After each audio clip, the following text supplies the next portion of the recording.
you grow up with a NES, PlayStation, Star Wars, cartoons, and 80s TV? Do you like to think who would win in a fight between Batman and the Master Chief? Comics, games, movies, music, and TV, they're gonna tell you everything you need. Superheroes or not, they got your back. They're gonna save the world of geeks.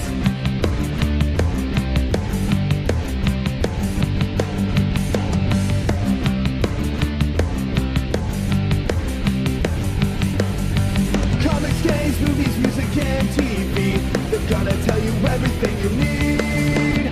Superheroes or not, they got your back. They're gonna save the world of This Week in Geek. This Week in Geek.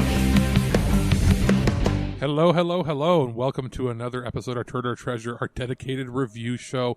We have 3 items here to talk about. 2 because they were the reviews ended up being a little bit longer than we normally would have in our pop culture show, as well as one of them being that Birdman sent one in shortly before he went in for surgery. He's at home recovering now. It's just still going to be a bit of a long road for him, so I'll still be doing some stuff solo, but he did get a couple in. One's going to be in this show today, and then one this following Monday in our regular show. And then I decided to break it up and go, okay, let's take the longer ones, put them here, and we'll have some more stuff in the regular show after. So the 3 reviews we're going to be talking about in this episode are one from me, which is on the Fitbit Versa 3. That's the Fitbit's newest and greatest sort of mid-tier smartwatch that does a bit of everything in that it's a tracker, it's a smartwatch, it has the ability to sense your oxygen level in your blood, a bunch of cool stuff. We'll go into that in the review itself.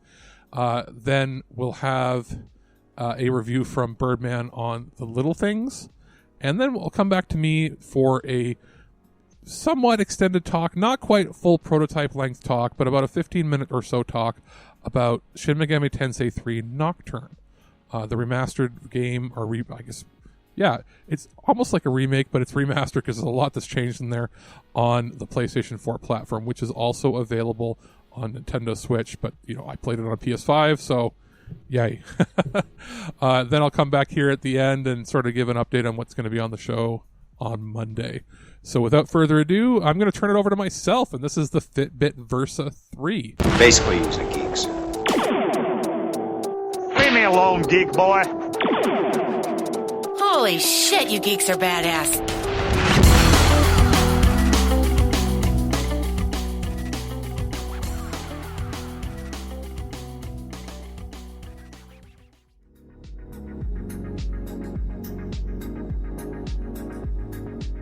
Recently, the fine people over at Fitbit sent the Versa 3 smartwatch for us to check out. Initially as like a Mother's Day sort of package gift, but it came a little too late for production and for testing on that. So we'll sort of state that this is belated Mother's Day, but also thinking more towards Father's Day coming up as well, because there's different bands and things you can get for this that can change the style for whomever you wanted to gift this to. And I've spent roughly a week now testing out the Versa 3. Now, I'll state that this is the first smartwatch that I've tested in quite some time. I have been an owner of a Fitbit Charge in the past, and that was more of just the basic tracking and, you know, a little tiny band with a little screen that just shows you the time, and you know, it gets the job done. This is a more full-featured smartwatch that has all the tracking features in it as well. I'll start out by saying it retails for roughly $230 MSRP, and you get about 6+ hours, it says, of battery life depending on the settings, and I'll get into that very briefly. But I received the model with the standard black and black aluminum. It comes with 2 bands, and I was worried about this because I am somebody who has chonky wrists. I got big, thick, you know, farm boy wrists. And I'm happy to say that the second band that is included is the larger band that on some smartwatches you have to buy separately, or in the case of the charge that I had years ago, I had to pay for the larger version because it was not detachable and it was all one piece.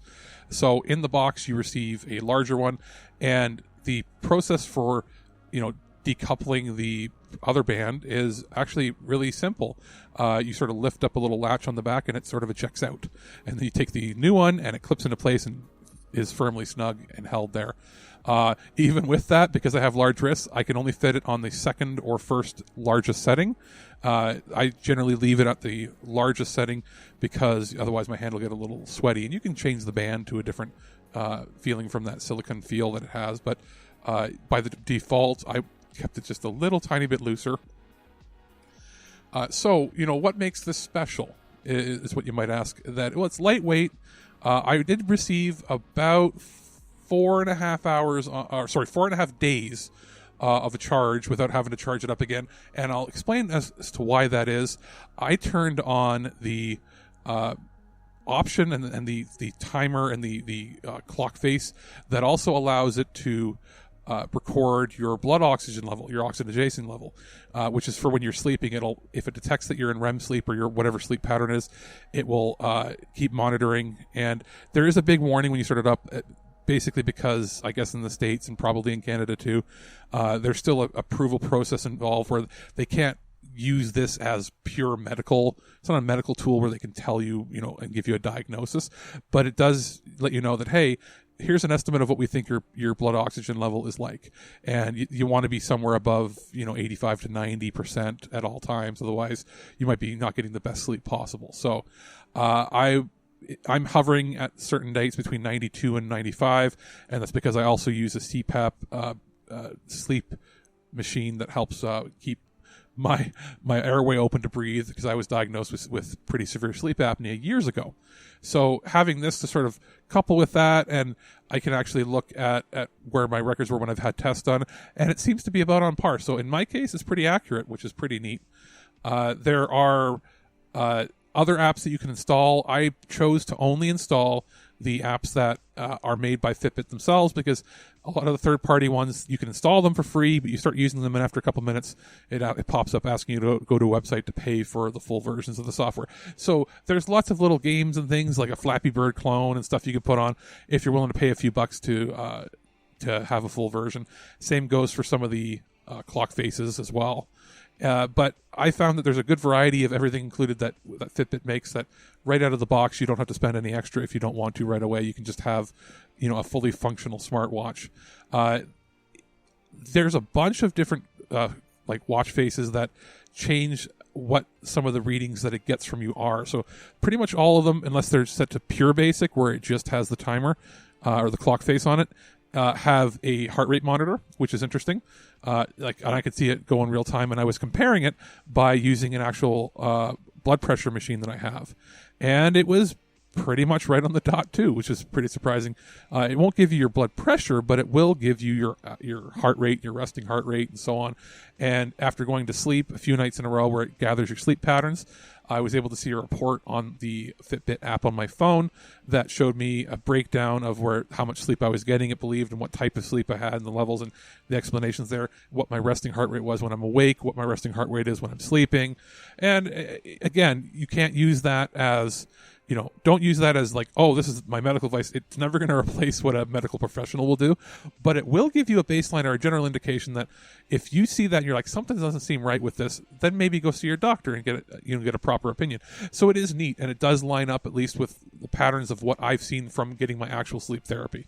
So I would say that it's not a trick or witchcraft. It actually is using a pretty advanced algorithm and sensors to detect it all. Wearing it on my wrist, what felt a little weird is having it on for an extended period of time with all those sensors running on you. Sometimes I get like a little bit of a tingly feeling, and part of that is if you have your band a little too tight, you might want to just adjust it a little bit, because you don't want to cut off any circulation, because again, I have large hands for that.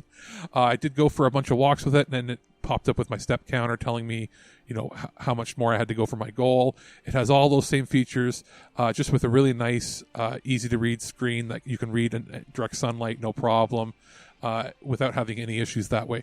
I also paired my Spotify account to it, and I was able to, I could play you can play music to it or stream it to it, or copy music temporarily downloading to it, play it through Bluetooth, use it to answer phone calls, all your standard stuff. It's just a well-rounded smartphone smartphone app and well-rounded smartwatch that pairs with your smartphone that doesn't break the bank, because a lot of other watches in this like feature set you're looking at $100 more at least.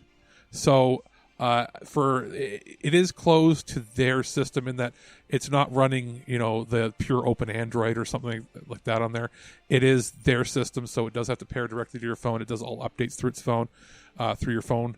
I did have a bit of a pairing issue at first when I had to pair it to my phone. I ended up having to go through, I believe, the Wi-Fi that's built in and pair it through Wi-Fi, and it walks you through the steps, and then eventually it then went, okay, now pair to your phone using the app. You're not supposed to pair using Bluetooth menu in your phone itself. You have to do it, have your Bluetooth on, have it discoverable, then go into the app, and it'll prompt you to connect, and it uses its own proprietary connection.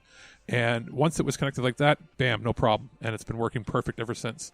And it does have that Wi-Fi backup to go down too. So if it does lose Bluetooth connectivity, it can still keep up to date through the Wi-Fi in your home. And I did finally, after doing all this and getting updates to it, I got the weather working on there, which is funny. That's one of the apps I wanted the most, because I didn't want to have to keep navigating to my phone to look at the weather or anything. You just swipe on your wrist, click weather, and it'll have this zone that you set, like I set it for my hometown. Perfect, easy to read, so I can wake up in the morning, lift my wrist up, press one button, and see what the weather is like outside. There's not much more I can go into in it, other than it seems like it's very well built. It's sturdy. The charger is a magnetic charger that clips onto the back, and if you try to plug it in the wrong way, it won't let you. It'll automatically try to reorient to the proper way. If you put on the O2 sensor for your oxygen level, that's what lowers the battery a fair bit. Same with if you turn on always on display. So I left mine to off with always on display off, and if you turn the clock face to a non-O2 sensing one, it will then get you roughly, I would say, from my experience, about the 5 days or more on a single charge, depending on how much you're using it, or if you're using it to answer calls and that sort of thing. Well put together. It does what it's advertised to do. Good price point. It might be something to consider with everybody going out now and finally starting to go for walks, and things are going to be opening up soon in the summer, or at least across Canada. Good Father's Day gift, or good belated Mother's Day gift, or a good gift to yourself, because I'm using mine right now to just make sure that I get back on my exercise plan to get the cardio in that I'm supposed to get in, while still feeling a little stylish and having a little fun trinket on my arm, because us at This Week in Geek with our gadgets, right? So I'll put a link in the description so that you can check it out. They have a bunch of other products in a similar line but this is the mid-range, affordable smartwatch that if you are new to them and you've never had one before, but you've wanted to try one out, it's not going to break the bank. This is a fair request, and I promise I will not judge any person only as a teenager, and that this is no more right than saying all teenagers are drunken dope addicts or glue sniffers.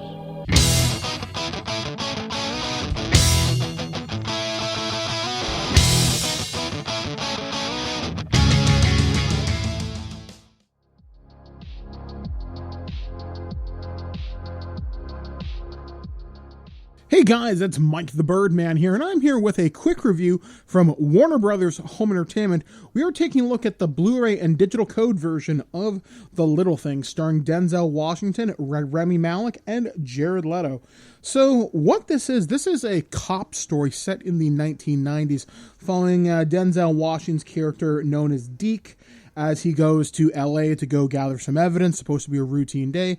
Instead, he kind of gets tied up in this serial killer investigation that reminds him of a case he didn't solve early on in his career.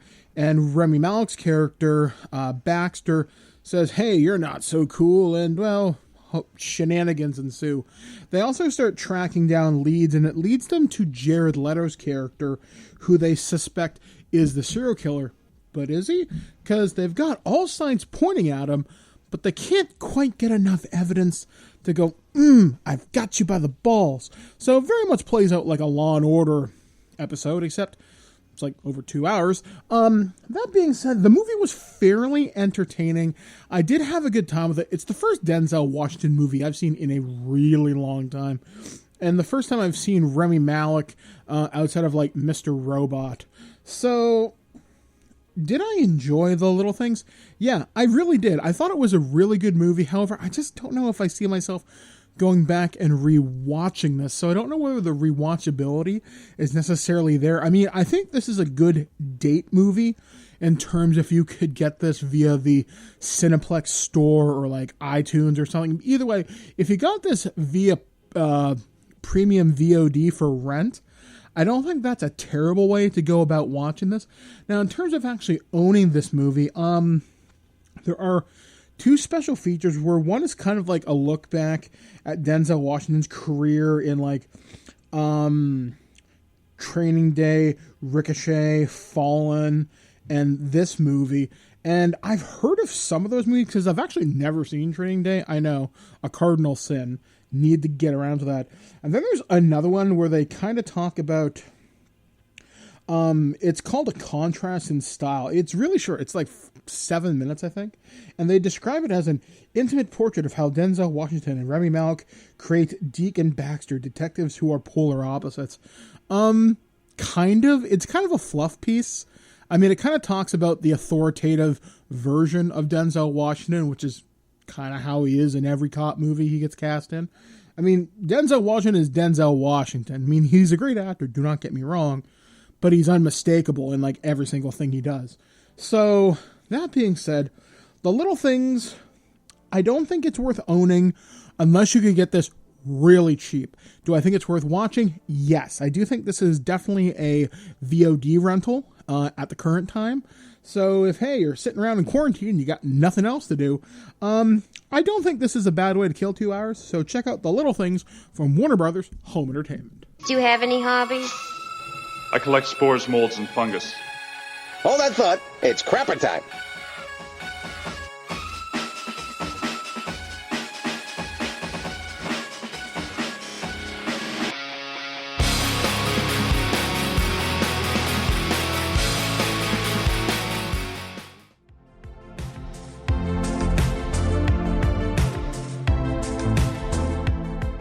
Our friends at Atlas and Sega sent over a early review copy of Shin Megami Tensei 3 Nocturne HD Remaster for the PlayStation 4 so that we could get a head start on reviewing it, because being an RPG, obviously we know it's going to be a heftier length game, especially that it was from the PlayStation 2 generation initially, back when things were more labyrinthian and the games didn't hold your hand trying to find where to go next.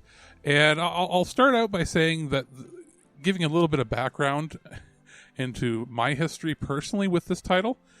Back when the game first came out, 20 odd years ago, I was a teenager. My brother was, I think, 9 or 10 when this game came out. And we weren't a family that did a lot of vacations or anything, so we always made sure that we had the newest video game. So whenever like summer vacation would happen or Christmas, we would each get a game. Generally, even at that age, my brother started getting more than just platformers. He started getting RPGs because, being 6 years younger than me, he looked up to me and went, "Oh, you like playing the RPGs? I want to play." So I remember that around Christmas time, my grandparents or my grandmother used to buy us each a game, and it was literally, you'd hand her, here's a wish list, and we put 3 games on it, and she would pick one of them. So that was still a surprise, but she always, picked one of the 3 for each of us. And my brother at the time had a GameCube, and I had the PlayStation 2, and then occasionally we would swap systems back and forth, because I think he had a 9-inch TV in his room or a 13-inch TV, and I had just 2001. I think I had an odd size. I think I had a 14 or a 20-inch hand-me-down television with, the converter box on top and everything so we can get more channels. And then I think for the family downstairs, we had a Dreamcast. And that was for everybody. So I remember asking for a couple other titles and Shin Megami Tensei 3, not knowing, Nocturne, not knowing that this was like, I knew it was a third game in a series, but the first two, I don't remember, ever playing because they were, I believe, locked to to the Super Nintendo back in Japan. But around that time, I had heard of it, and I was like, oh, it's like this dark RPG, this more grounded in religion, something that you wouldn't get normally on a Nintendo platform, at least out here. And I was like, I was absorbing pretty much every JRPG possible at the time. And I went, okay, great. So that was on my list, and my brother had, something else. Maybe, I don't know if it's the right thing, like maybe Mega Man X Command Mission or some other RPG for his GameCube that he wanted. And, well, for Christmas, my grandmother got mixed up in these games, and I ended up getting my brother's game, and he got my game, even though this was a mature title and he was like 10. And for whatever reason, my parents just didn't understand. And I was like, no, he got my game. We need to swap. And they told us we had to swap our system so that he could play his game and I could play mine. And then my brother found the game too hard, talked to my grandmother, and she allowed him to go swap it at the store for another game. I never got to play the game that was intended for me. And I couldn't play my game unless I played it on my brother's system, which caused a lot of fights for a bit in the household. So I only got to see him play a tiny bit at the beginning of the game initially, and then I swore off playing the game until I would go around to buying it for myself. And then we fast forward almost 20 years, and I never had gotten around to actually playing the title. I had played Shin Megami Tensei 4 on the Nintendo DS or 3DS platform, and I found it too hard. And I'll say it's because there was an easy mode you can get in there, but I don't, as a general rule, care for first-person RPGs. I can do it like if it's first-person action RPG, but the first-person dungeon crawls I find incredibly boring and frustrating. And I mean, they're a little better now when they have auto mapping and stuff, so it's just not usually my style of game, especially if it's really hard. And then I remember I got really into Persona, so Persona 4 and 5, and I went, oh yeah, 3, when this was announced, when they announced 5 and they showed what it's going to be, I'm like, oh, wasn't Nocturne supposed to be like that? And then we flash forward a little bit, and we finally get the game out, and I went, okay, let me check it out. Maybe I can finally play it. And I'll say one thing, thank goodness that they included a merciful difficulty here, which you can get for free as a download. It originally seemed like it was worded like you had to pay for DLC for it. This is one DLC that's free. You can download for either the regular edition or the digital deluxe, or if you have the retail copy, you can download it. And what that does is it enables an easier mode that you will get a lot less one-shot kills, because I remember the game being notorious for going into a battle and an enemy casting a one-hit kill on your main party member and giving you a game over. This is a game where you can recruit other demons by talking to them or merging them or resummoning them. If you've played Persona in the recent years and that's been your sort of entryway into this the SMT world, the Megami Tensei universe, it's very similar to that. This is where, almost like Persona 3, when they revamped the Persona series from being that isometric view, this is sort of what they took inspiration from. And I'll say this is very, very much a cross between how Persona 1 and 2 played back on like the PlayStation 1, in that there's an overmap that you move a character around that looks like you're moving around a little pinpoint ticker on like Google Maps to go to areas. That was identical to how Persona 1 and 2 were. And then it has the level exploration that you would know from Persona 3 onward. So this was the hybrid. This was the real, when they really wanted to experiment and change up the way that their gameplay worked. And it is very welcome that it's not first person or that isometric view of the early stuff from the PlayStation era and Super Nintendo era. And the difficulty with that merciful difficulty is a lot easier to just manage overall. Now, also included in the set is the Maniacs pack. I didn't play my initial playthrough on this, and what that does is the Maniacs pack switches out one of the extra characters that come in later on in the game for Dante from Devil May Cry. And if you get the digital standard edition, That's not included. You'd have to buy that separately, and that's because they're quite literally licensing another character from a franchise and a company that they don't own.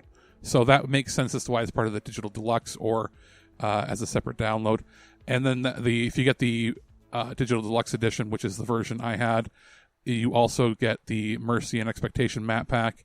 And what that does is there's a couple dungeons that are added to the central navigation of the game, which similar to if you've played Tokyo Mirage Sessions, they added these extra dungeons to the Nintendo Switch version that allowed you to quickly level up, either get more experience or get more money.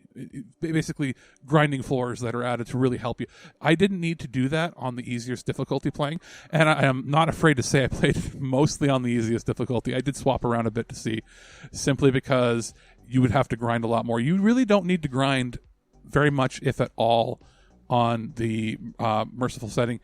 Maybe if you're playing the first 2 to 3 hours of the game, you'll want to watch it a little bit, and then you generally get a pace for the game, and you keep moving forward, and you don't have to worry.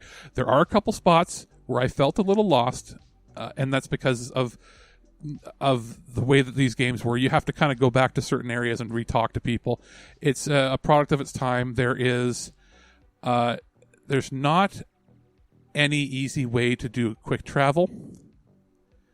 You can only quick travel in a dungeon back to sort of the entry point, and you have to run around the map. So there is a bunch of back traveling involved with it, but it is overall not a huge game on the map that you're going to be traversing too much. And if you do get into a battle on the merciful difficulty, the encounter rate's not quite as bad, and you can pretty much run away from everything. It just makes things a little easier. It's not so much that it makes it an easy mode. The merciful difficulty is sort of like the normal difficulty of what a standard RPG is. So if you want to think of it in that sense, great. Now, there is also a digital background music pack that you can get if you get the digital deluxe edition or pay for it separately. And what that includes is a way to change some of the background songs of the game to other games in the franchise, which is cool. I left it on the base version, and I made sure that I just tried to play it fairly vanilla, so I played it on the standard thing without the Maniacs mode, which I'm doing in a second playthrough. And it took me roughly 40 hours to do the whole game, and to almost do a 100% playthrough. There's a couple side missions I might have missed here or there.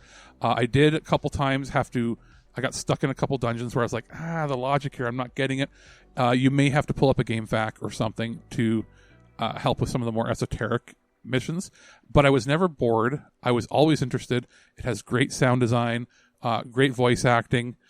It's one of the better looking remasters that I've seen before. Jumping from that generation, the PS2 to now, I didn't encounter any frame rate issues. I'm playing it on a PS5 and in PS4 backward compatibility mode. It just is pretty solid. I did encounter one issue with the audio, and I could only replicate it through a different means that I'll quickly go into.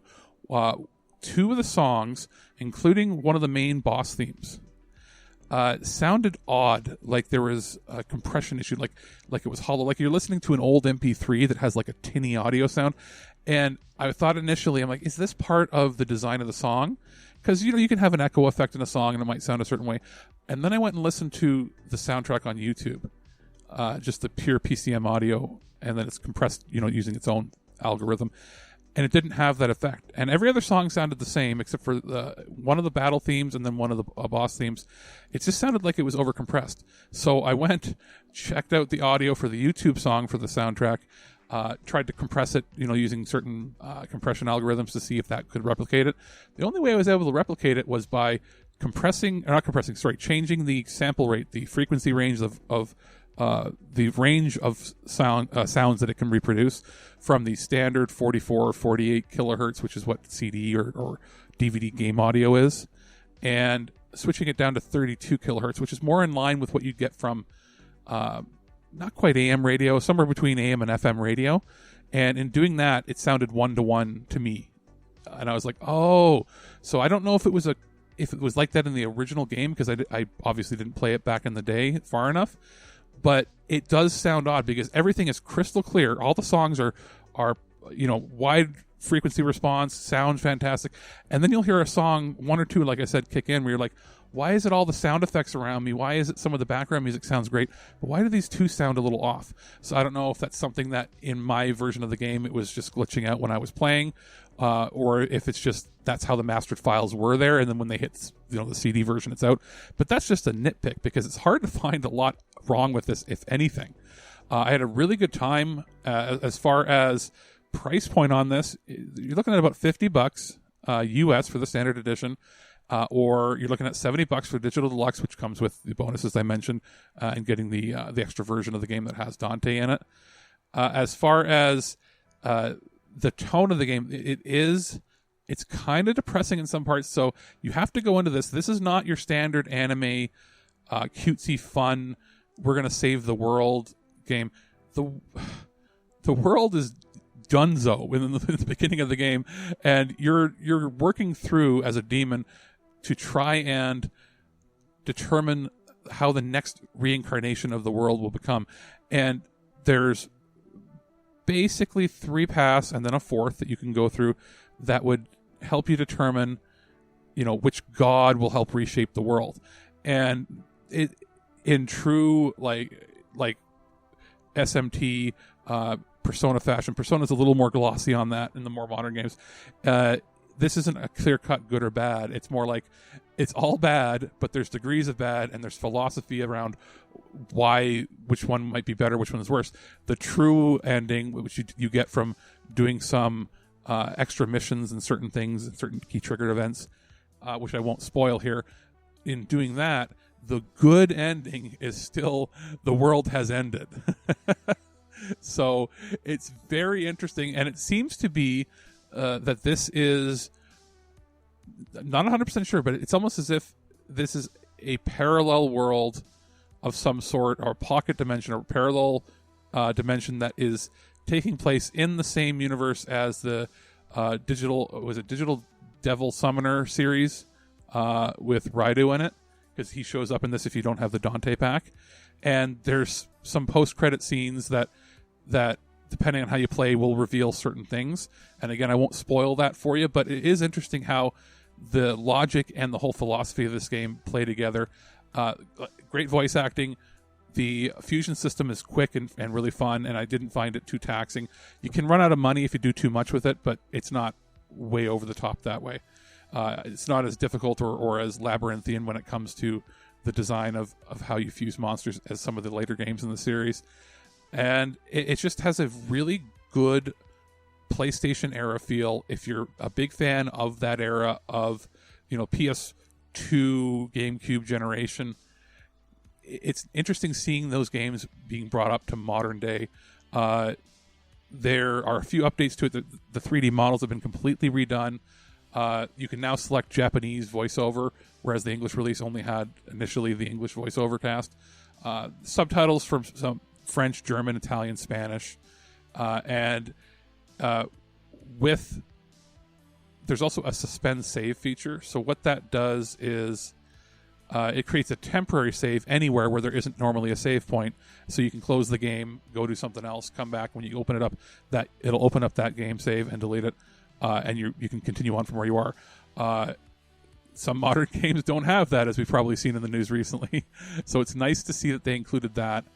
I would say it's one of the perfect examples of that early 2000s RPG, and they've tweaked enough here to bring in previous fans that might not necessarily think they would need to play it again. But there's enough here as well to really get new fans involved, and I can see why they wanted to release this, because this will introduce probably how the 5th game is going to play, or at least from what we've seen, very similar, and I personally can't wait. Those magnificent bastards. Color me kooky, but something very odd is going on around here. You're not allowed to talk anymore.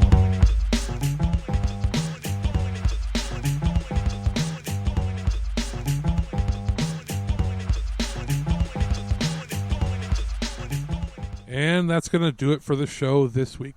what do we have coming up? Well, depending on how busy the schedule is here when we record, Aaron and I are getting together to discuss Jackie Chan's first two attempts to get into the American movie market that predate his late 90s successful run by a good 10-15 years in some cases. We wanted to record that earlier. Timing didn't work out with Birdman going into the hospital. I had to help edit some of his reviews as well. The night that we were going to record, and there was a family health issue that came up that I had to sort of preoccupy my time with, which was, sort of coming all at once. So I wanted to make sure that, we'd had time to properly discuss and have fun. So that's going to be recorded either before the weekend or early next week, which will then, depending on scheduling, either release on the Wednesday or the following Wednesday after. And there should be more coming soon. It's just a matter of us actually getting down to watching more and discussing, what our next topics are going to be. We have a Sunday Funnies coming out this Sunday. I will be probably getting that scheduled because JT has taken on the reins of doing his editing duties for it and sent it back to me. So I'm going to schedule that up for this coming Sunday. So you're looking at a Sunday Funnies, then a regular show on Monday, something on Wednesday, or something on Friday, depending. But we'll have at least 2 to 3 shows this coming week. As far as items that are up for review, I'm working on a review for a RoboVac, which is going to be interesting and something new we haven't ever done before. There is also a couple horror films, a foreign horror film called Morgue. I should be watching that when it arrives over the next few days, I believe. There is a review upcoming for Star Trek Lower Decks. Paramount sent over a Blu-ray of the series, and I want to check out some of the behind the scenes on that before we actually give our sort of final thoughts on it. And there's a couple more that I believe are sort of in the wind. We're waiting on them to arrive. We've got from Birdman, I believe he's got a review in Monday's show of the new Terminator game on PS5. I guess it's the enhanced edition of the game that came out was a year or two ago that he reviewed, I believe. I also, on this week's show, as long as I can get the reviews done quick enough and play through them, I will have the Famicom Detective Club, both of the games for the Switch, to talk about. Then sometime after that, we've got a couple little electronic accessories for us to check out. And if I don't want to jinx it, but if all things work out, depending on how Birdman's feeling, he might in the next few weeks be getting his hands on that new printer that has a little Pikachu branded one that you can print stuff from your Nintendo Switch on. I've sort of been making arrangements to see about getting that, and we'll sort of see, because I don't think it gets released until near the end of the month, and then we'll see, if it comes my way, if it comes his way, how we do a swap to get it all working. But there's also other games and stuff in the pipeline as well. I will be playing Mass Effect for enjoyment, not because we got a review copy of it, but just because I want to blast through it as fast as possible, and just I've been waiting to play those games for so long again, and I've been holding off because I was hoping for a remake, and they're out as of this recording tomorrow, and I should be getting a same-day delivery from Amazon for it. They gave me a guarantee on it, so we'll see. And then as far as what else is coming out, it's sort of this deluge of a lot of stuff that's just going to be releasing within the next few weeks. And I do believe, fingers crossed, we have asked to see if we are going to get a chance to look at Ratchet and Clank, if not ahead of time at release day, to give our thoughts on it, because it is appearing to be the first big budget next-gen title, right? So that's on our radar. As far as anything else coming in the next few weeks, there's a lot of indie titles. We have put in a request to see if we can check out Miitopia, as well as I think there was a Rune Factory. I'm not sure if that's out this week or a few weeks.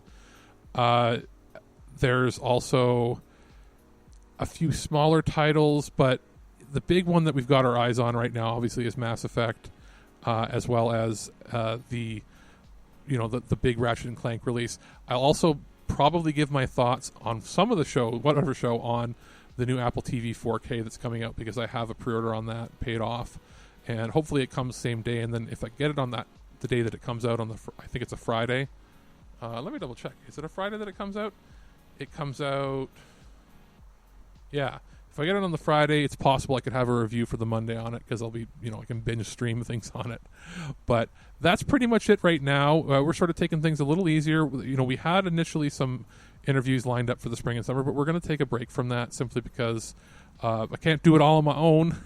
If something maybe comes up, we'll see about it. But also, Birdman needs to recover, so he's still going to be off for probably several weeks again. But we're going to see if he can, do a check-in. If he does another review at some point, he'll probably preface it by giving a quick update. Because if you follow him on social media at Birdman Dodd or on Facebook, you'll see sporadic updates. But it is always nice to hear from him and hear the audible version of how he's doing. But we wish him all the best. Happy that his gallbladder surgery was successful. Hopefully the pain goes down from his pinched nerve that he got from the surgery. And I'll make sure I give everybody updates as they come in. So that's going to do it for the show. I guess you'll probably hear me on Sunday or Monday then again. Talk to everybody later. At no point in your rambling, incoherent response were you even close to anything that could be considered a rational thought. Thanks for listening to this episode of This Week in Geek. Hungry for more? Check out our website at thisweekingeek.net. You can subscribe to the podcast, browse our Twitter and Instagram, and leave your thoughts on today's topics. If you'd like to give us some feedback, send us an email at feedback@thisweekingeek.net. Tune in next time, and remember, lower your shields and surrender your listenership. We would be honored if you would join us. Thank you for your cooperation. Good night.